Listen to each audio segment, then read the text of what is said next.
testamento de Judá, da valentia, da cobiça material e da luxúria. Capítulo 1. Transcrição das palavras de Judá aos seus filhos, antes da sua morte. Após haverem se reunido, vieram para junto dele. Então ele falou-lhes: 2 Eu fui o quarto filho do meu pai, e minha mãe Lia deu-me o nome de Judá. Ela disse: sou agradecida ao Senhor, por ter me dado um quarto filho. Na minha juventude eu era muito veloz e obediente a toda a palavra do meu pai. Eu honrava minha mãe e a irmã de minha mãe. Ao tornar-me homem, meu pai assegurou-me: tu serás um rei, e em tudo terás sorte. Capítulo 2. O Senhor deu-me a sua bênção em todas as minhas obras, tanto nas lides do campo como em casa. Eu sabia que podia correr como uma corça. De fato, apanhei-a, preparei-a para o meu pai, e este regalou-se. Na corrida, eu alcançava as gazelas e tudo o mais que se movia em campo aberto. Assim, cheguei a capturar uma égua selvagem, e amancei-a. Matei um leão e arranquei um cabritinho dos seus dentes. Agarrei um urso pelo pé e arremessei-o num abismo, onde caiu e arrebentou-se. 2 Corri para a par com um barrão selvagem, sobrepujei-o, agarrei-o e filo-o em pedaços. Um leopardo atacou o meu cão, em Hebron. Agarrei-o pelo rabo e atirei-o contra as rochas, partindo-o em 2 pedaços. Agarrei pelos chifres um touro bravio, que pastava nos campos, sacudi-o em círculo, atordoei-o, atirei-o ao chão e matei-o. Capítulo 3. E quando os 2 reis cananeus, acompanhados de grande número, vieram armados sobre os nossos rebanhos. Eu corri sozinho contra o rei de Azor, agarrei-o, golpeei-o nas tíbias, arremessei-o ao chão e o matei. Da mesma forma acabei também com o outro, rei de Tapuate, que vinha montado a cavalo. E assim dispersei toda a multidão, e outro rei encontrei pela frente, um gigante, que montado a cavalo disparava os seus projéteis para frente e para trás. Arremessei uma pedra de 60 libras no cavalo, matando-o. 2 Depois lutei por 2 horas. Quebrei o seu escudo em 2, amarrei-lhe os pés e o trucidei. Arranquei-lhe a armadura. Então vieram 9 dos seus companheiros, para me enfrentar. Segurei minha roupa com uma mão e comecei a alvejá-los com pedras, matando 4 deles. Os demais fugiram. 13 Nosso pai Jacó matou Belizate, o rei de todos os reis. Este tinha a força de um gigante de 12 côvados. Foram acometidos de tremor. Então desistiram de lutar contra nós. Por esse motivo, quando eu estava ao lado dos meus irmãos, nos combates, meu pai ficava livre de preocupações. Ele tivera uma visão a meu respeito que um anjo forte me acompanhava por toda parte, não permitindo que eu fosse batido. Capítulo 4. No sul, enfrentamos uma batalha ainda maior do que a de Siquém. Preparei-me para a luta, ao lado dos meus irmãos. Persegui 1000 homens e eliminei cerca de 200 deles, bem como 4 reis. 2 Depois escalei os muros e matei 4 heróis. Invadimos Azor, saqueando-a completamente. Capítulo 5. Num outro dia, marchamos contra Aretã, cidade fortificada, circunvalada e inacessível, que nos ameaçava de morte. Eu e Gade aproximamo-nos da cidade pelo lado norte, enquanto que Ruben e Levi aproximavam-se pelos lados sul e oeste. Os que se encontravam sobre os muros imaginavam que nós estávamos completamente sós, e avançaram contra nós. 2 Os irmãos, porém, escalaram sorrateiramente a muralha com escadas, a partir de 2 pontos diferentes, e assim tomaram a cidade de assalto. Subjugamo-la com o fio das nossas espadas. Aprisionamos os que se refugiaram na torre, e em seguida incendiamos a mesma. 3 Retiramo-nos. Homens de Tapuate avançaram sobre os prisioneiros. Vimos isso e atracamo-nos com eles. Foram batidos, e nós retomamos o nosso espólio. Capítulo 6. Eu me encontrava junto às águas de Cozeba, quando os de Jobel avançaram contra nós em pé de guerra. Enfrentamo-los e os derrotamos, e também os de Silo, seus amigos. Não passaram por nós. No 5º dia, moveram-se contra nós os de Machir. Queriam apossar-se dos nossos prisioneiros. Avançarmos contra eles e vencemos-los numa grande batalha, pois havia entre eles grande número de heróis. Derrotamo-los quando ainda se preparavam para o encontro. 3 Assim, chegamos à sua cidade. As mulheres deles jogaram pedras contra nós do topo do monte sobre o qual se assentava a cidade. Então eu e Simeão ocultamo-nos na sua retaguarda. Assim, galgamos a elevação, e depois arrasamos a cidade completamente. Capítulo 7. Num outro dia, foi-nos comunicado que se levantava contra nós o rei de Gás, com um numeroso exército. Então eu e Dan disfarçamo-nos de amoreus, e assim entramos na cidade como amigos. Nossos irmãos aproximaram-se na calada da noite, e nós abrimos os portões para eles. Eliminamos a todos, juntamente com seus bens, expoliamo-los completamente, e pusemos abaixo o muro triplo da sua cidade. Chegamos depois a Tâmuna, onde se encontravam todos os fugitivos dos reis adversários. Percebendo que zombavam de nós, entrei em grande furor e avancei uma vez mais contra eles no topo. Alvejavam-me com pedras e com flechas, e se meu irmão Dan não me tivesse socorrido, ter-me-iam matado. Nós porém avançamos corajosamente contra eles, e todos fugiram. Foram procurar o meu pai, por outro caminho, com o pedido de paz. E ele firmou-a com eles. Não lhes fizemos mal nenhum, pagaram-nos tributo, e nós lhes devolvemos o espólio. Depois eu completei a construção de Tâmna. Meu pai construiu Pabael. Por ocasião daquelas batalhas, eu tinha 20 anos de idade. Mas os cananeus tinham medo de mim e dos meus irmãos. Capítulo 8. Eu possuía muitos rebanhos. O chefe dos meus pastores chamava-se Irão, natural de Adulão. Chegando para junto dele, encontrei lá o rei de Adulão, Parsaba. Este ofereceu-nos um banquete. Estando eu em grande ardor, ele deu-me sua filha Batsua por mulher. E ela gerou-me os filhos Onã e Sela. 2 deles o Senhor retirou. Apenas Sela permaneceu em vida, e só em seus filhos. Capítulo 9. Por 18 anos o nosso pai Jacó manteve a paz com seu irmão Esaú, e assim também os filhos dele conosco. Voltamos da Mesopotâmia, das terras de Labão. Decorridos outros 18 anos, no 40º ano de minha vida, Esaú, irmão de meu pai, marchou contra nós com poderoso e forte exército. Jacó acertou Esaú com uma flecha. Ferido, foi transportado a um monte Seir. Chegou lá, e morreu em Anoniram. Nós perseguimos os filhos de Esaú. Eles porém tinham uma cidade com muros de ferro e portões de bronze, e assim não conseguimos penetrar nela. Acampamos ao seu redor e a isolamos completamente. Dado que, passados 20 dias, não abriam as portas, eu, sob os seus olhos, aproximei uma escada dos muros e, protegendo a cabeça com o escudo, subi. Choviam sobre mim pedras de quase 3 talentos de peso. Mas lá cheguei e matei 4 dos seus valentes. 4 Ruben e Gad eliminaram outros 6. Eles pediram-nos a paz. Seguimos então o conselho do nosso pai, e aceitamos a sua sujeição. Davam-nos 500 medidas de trigo, 500 litros de óleo e 1.500 litros, até o tempo em que nos transferimos para o Egito. Capítulo 10. E o meu filho tomou por esposa Tamar, uma filha de Arão, da Mesopotâmia. Mas foi um homem ruim. Vivia em grande turbação por causa de Tamar, por não ser ela oriunda da terra de Canaã. E, durante a noite, foi golpeado pelo anjo do Senhor. Por intrigas da sua mãe, ele não se deitava com Tamar. Não queria ter filhos com ela. Então, na semana de núpcias, dei-a por esposa ao seu cunhado Onã. Mas também este, na sua maldade, não se deitou com ela, embora já tivessem anos de convivência. Fiz-lhe ameaças. Então ele passou efetivamente a juntar-se com ela, mas derramava sua semente ao chão, segundo a recomendação de sua mãe. Também ele morreu, por sua perversidade.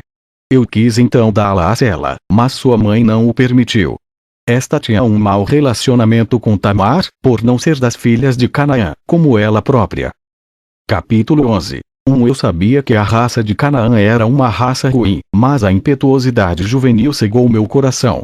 Eu vi Batsua, quando servia o vinho, e estando ébrio do vinho, fiquei transtornado e deitei-me com ela, contrariando as recomendações do meu pai.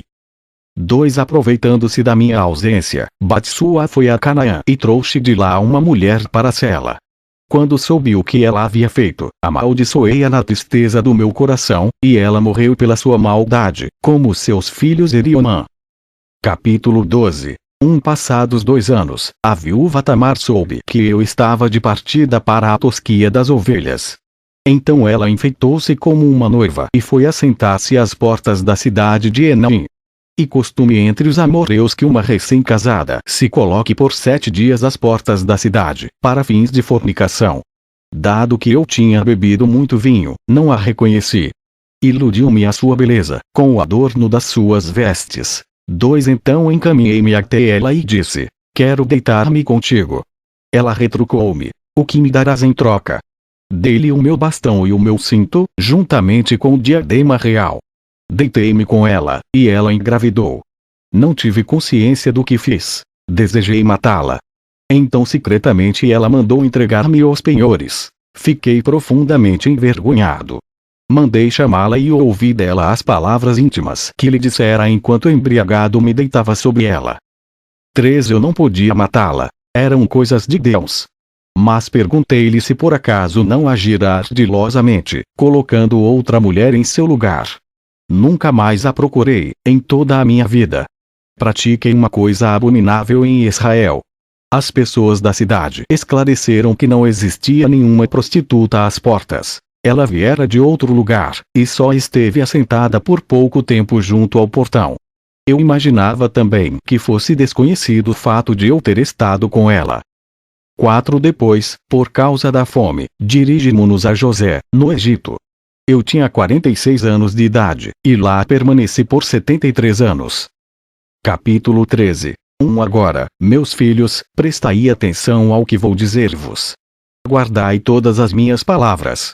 Observai todos os mandamentos do Senhor. Não sigais os vossos desejos e não vos comporteis, na leviandade do vosso coração, segundo os vossos apetites. E não vos vanglorieis dos atos de bravura da vossa juventude. Também isso é um mal aos olhos do Senhor. 2. Eu me gabava que, nas batalhas, jamais deixei-me transtornar pelo rosto de uma mulher bonita. Cheguei a injuriar o meu irmão Rubem por causa de Bala, mulher do meu pai. Depois despertou em mim o espírito da volúpia e da luxúria, a ponto de juntar-me com a cananeia Batsua, e depois com Tamar, esposa dos meus filhos. Eu dizia ao meu sogro: desejo primeiro consultar-me com o meu pai. Só depois tomarei a tua filha. 3. Com isso ele ficou contrariado. Mostrou-me então um tesouro imenso de ouro, no nome de sua filha. Ele era um rei. Mandou que ela se enfeitasse de ouro e pérolas, e que no banquete o vinho fosse servido pela beleza das mulheres. O vinho esgazeou os meus olhos. O desejo obscureceu o meu coração. 4. Levado pelo amor e pela paixão, fui a ela e tomei-a por mulher, transgredindo o mandamento do Senhor e do meu pai. Mas o Senhor retribuiu-me na medida dos ardores do meu coração. Não tive alegria com os filhos que ela me deu. Capítulo 14. Não vos embriagueis com vinho, meus filhos. O vinho desvia o entendimento da verdade, suscita cóleras e deixa os olhos transtornados. O espírito da luxúria tem no vinho um servidor para a sensualidade. Juntos, roubam as forças do homem. Quando alguém toma vinho até embriagar-se, dirige o seu espírito para a volúpia, por meio de pensamentos impuros, excita o corpo para o coito, e estando ao alcance o objeto do desejo, comete o pecado sem sentir vergonha. 2. Assim é com vinho, meus filhos, pois o embriagado não tem temor. Também a mim ele seduziu. Não me envergonhei perante o povo da cidade. Aos olhos de todos, afastei-me com Tamar para deitar-me com ela, cometi um grande pecado, revelei a vergonha dos meus filhos. 3. Após ter bebido vinho, não temi o mandamento de Deus. Tomei por mulher uma cananeia. Quem toma vinho, meus filhos, deve ter muito discernimento. O discernimento no prazer de beber vinho consiste em que só se o tome enquanto se conserva o senso de vergonha. Quando se ultrapassa esses limites, o espírito da perversão acomete o entendimento. Faz com que o ébrio pronuncie palavras indecentes e se comporte escandalosamente, sem pejo algum. Ao contrário, gaba-se do vexame e imagina estar fazendo boa figura. Capítulo 15. Aquele que fornica não tem consciência do que está a perder, e incorrendo na desonra, não se envergonha. em se tratando de um rei, priva-se ele da realeza. Passa a ser um escravo da luxúria, segundo eu mesmo experimentei. Entreguei o meu bastão, isto é, o suporte da minha estirpe. Entreguei o meu cinto, isto é, o meu poder. Entreguei o diadema, isto é, a glória da minha realeza. 2 Por isso, eu fiz penitência. Não bebi mais vinho, nem comi mais carne até a minha velhice, e privava-me de qualquer alegria. E o anjo do Senhor revelou-me que, desde sempre, as mulheres não dominam apenas o rei. Não, dominam também o mendigo. Ao rei tiram a glória, ao varão o poder, ao mendigo ínfimo o apoio na sua pobreza. Capítulo 16. Tende cuidado, meus filhos, com o limite do vinho. Nele residem 4 espíritos maus: o espírito do desejo, o espírito da volúpia, o espírito do descomedimento e o espírito da vantagem vergonhosa. Ao beberdes vinho com alegria, permanecei reservados no temor de Deus. Pois no momento em que o temor de Deus se afasta da vossa alegria, sobrevém a embriaguez, depois a perda da vergonha. 2 Se quereis viver com sobriedade, guardai-vos do vinho. Então não pecareis por palavras grosseiras, brigas, difamação e desprezo pelos mandamentos de Deus. Caso contrário, morrereis antes do tempo. O vinho faz revelar os segredos humanos e divinos. Eu mesmo outrora revelei os segredos divinos e os segredos do pai Jacó a Cananeia e Batsua, não obstante a proibição divina. O vinho também é a base da guerra e da subversão. Capítulo 17. Agora, meus filhos, exorto-vos a não amar o dinheiro e a não olhar para a beleza das mulheres. Eu fui seduzido pelo dinheiro e pela beleza, ao desposar a Cananeia e Batsua. Eu sei que a minha descendência cairá em pecado por ambas essas coisas, pois inclusive os sábios dentre os meus filhos deixar-se-ão transtornar no seu pensamento. Assim, ficará pequenado aquele reino de Judá que me foi outorgado pelo Senhor, por ter sido eu desobediente a meu pai. 2 Na realidade, eu nunca contrariara o meu pai sequer por uma palavra. Eu cumpria tudo o que ele dizia. Isaac, pai do meu pai, deu-me esta benção de ser rei em Israel. E Jacó abençoou-me da mesma forma. Eu sei que de mim procede a realeza. Capítulo 18. Eu li nos livros de Enoque, o justo, todos os males que havereis de cometer naqueles tempos derradeiros. Guardai-vos, meus filhos, da luxúria e da cobiça do dinheiro. Escutai o vosso pai Judá. Pois tais coisas afastam da lei de Deus, subvertem as energias da alma, introduzem a arrogância e não permitem ao homem ter sentimentos de bem-querer para com seu próximo. 2 Elas roubam a bondade da alma, oprimem o homem com desgastes e fadigas, tiram-lhe o sono, trituram-lhe as carnes. O homem, presa desses males, prejudica o serviço divino, não faz caso da bênção de Deus, não escuta as palavras dos profetas e mostra má vontade em face de palavras piedosas. Pois aquele que serve a esses 2 vícios, não pode seguir a Deus. Eles obnubilam a sua alma. Pensa andar na luz do dia, quando na realidade anda na noite. Capítulo 19. A cobiça do dinheiro, meus filhos, conduz ao culto dos ídolos. O homem seduzido pelo dinheiro chama de Deus aquilo que de forma alguma o é. Aquela cobiça enlouquece quem a possui. Foi por causa do dinheiro que eu perdi meus filhos, e se não fossem a mortificação da minha carne, a penitência da minha alma, as orações do meu pai Jacó, eu teria morrido sem nenhum filho. 2 Contudo, o Deus dos meus pais teve misericórdia para comigo, pois fiz tudo aquilo sem saber. O príncipe do mal cegou-me. Eu pequei como um homem, como carne, totalmente corrompido pelo pecado. Aprendi a conhecer a minha própria fraqueza, eu que me considerava invencível. Capítulo 20. Sabei, meus filhos. Existem no homem 2 espíritos, o espírito da verdade e o espírito do erro, e entre eles se situa o discernimento da inteligência. Ele pode inclinar-se para onde quiser. 2 No coração do homem serão inscritas as obras da verdade e as obras da mentira, e ambas as coisas são do conhecimento do Senhor. Em tempo algum as obras dos homens podem ficar ocultas, pois estão registradas em seu coração, na presença do Senhor.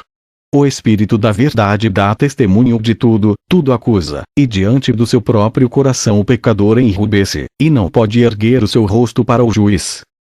Capítulo 21. E mais vos digo, meus filhos, amai Levi. Não vos insurjais nunca contra ele. Do contrário, caireis na desgraça, pois Deus concedeu a mim a realeza, e a ele o sacerdócio. Ele submeteu a realeza ao sacerdócio, e a mim ele outorgou todas as coisas da terra, a ele todas as coisas do céu. Assim, da mesma forma como o céu é mais alto do que a terra, assim também o sacerdócio de Deus supera a realeza da terra, a menos que se afaste do Senhor pelo pecado e seja dominado pela realeza terrestre. 2 O anjo do Senhor falou-me: Eis que o Senhor escolheu a ele primeiro do que a ti, para que dele se aproximasse, comesse da sua mesa, e lhe oferecesse em sacrifício as primícias dos filhos de Israel. Mas tu deverás ser rei em Jacó. Tu serás para eles como um mar. Pois assim como um mar, tanto os justos quanto os injustos são golpeados pela tempestade, uns são lançados à prisão, outros enriquecem, assim também haverá em ti homens de toda sorte. Uns serão completamente expoliados e irão para o cativeiro. Outros enriquecerão com a pilhagem de outrem. 3 Os reis são como os monstros marinhos. Engolem igualmente peixes e homens. Fazem de filhos livres e de filhas livres escravos, e roubam casas, campos, rebanhos e dinheiro. E com a carne de muitos saciam perversamente abutres e gaviões, seguem imperturbáveis o caminho do mal, recrudescem sua cobiça, são falsos profetas e cheios de corrupção, perseguem todos aqueles que são justos. Capítulo 22. O Senhor permitirá que haja divisões entre vós. Em Israel sempre haverá lutas. O meu reino será destruído por povos estranhos, até que chegue a salvação para Israel, até que apareça o Deus justo e Jacó possa descansar em paz juntamente com todo o mundo dos pagãos. 2 Ele conservará o poder do meu reino para sempre. O Senhor jurou-me que jamais tiraria a realeza da minha estirpe. Capítulo 23. Grande é minha tristeza, meus filhos, pela luxúria, feitiçaria e culto dos ídolos que havereis de praticar, contrariamente à realeza. Seguireis os ventrílocos, as vozes e os demônios da ilusão. Fareis de vossas filhas dançarinas e prostitutas, e misturar-vos-eis com as perversidades dos pagãos. 2 Por isso o Senhor mandará sobre vos a peste, a fome, a morte e a espada, o cerco inimigo, o insulto dos amigos, o assassinato de crianças, o rapto de mulheres, a pilhagem dos bens, a redução do templo a cinzas, o bloqueio do país, a vossa escravização pelos pagãos. Estes farão diversos divos eunucos a serviço das suas mulheres, até voltardes para o Senhor com um coração puro e cheio de arrependimento, cumprindo todos os seus mandamentos. Então o Senhor vos procurará, cheio de misericórdia, e vos tirará dos cárceres dos pagãos. Capítulo 24. Então sairá de Jacó uma estrela que vos trará a paz. Surgirá um homem da minha estirpe que será como o sol da justiça. Ele habitará entre os filhos dos homens em mansidão e justiça, e nenhum pecado será encontrado nele.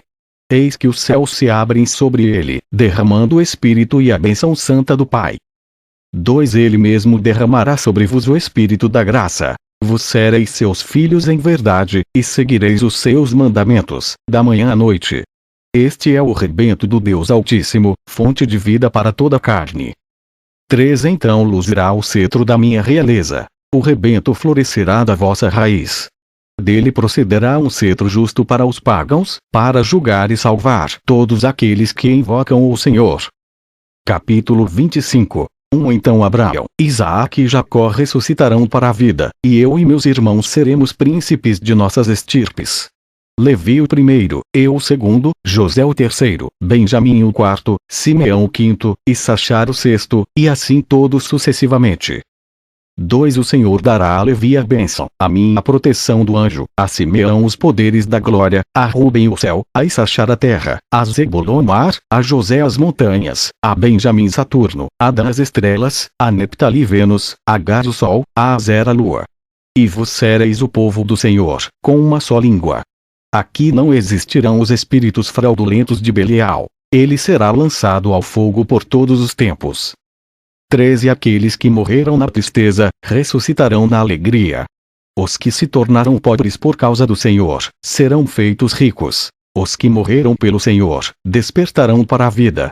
Os cabritos de Jacó saltarão de alegria. Em júbilo voarão as águias de Israel. Os povos todos louvarão ao Senhor por toda a eternidade. Capítulo 26. Portanto, meus filhos, observai em tudo a lei do Senhor. Ela é uma esperança para todos aqueles que se mantêm firmemente nos seus caminhos. Disse-lhes depois: Vou morrer hoje sob os vossos olhos, aos 119 anos de idade.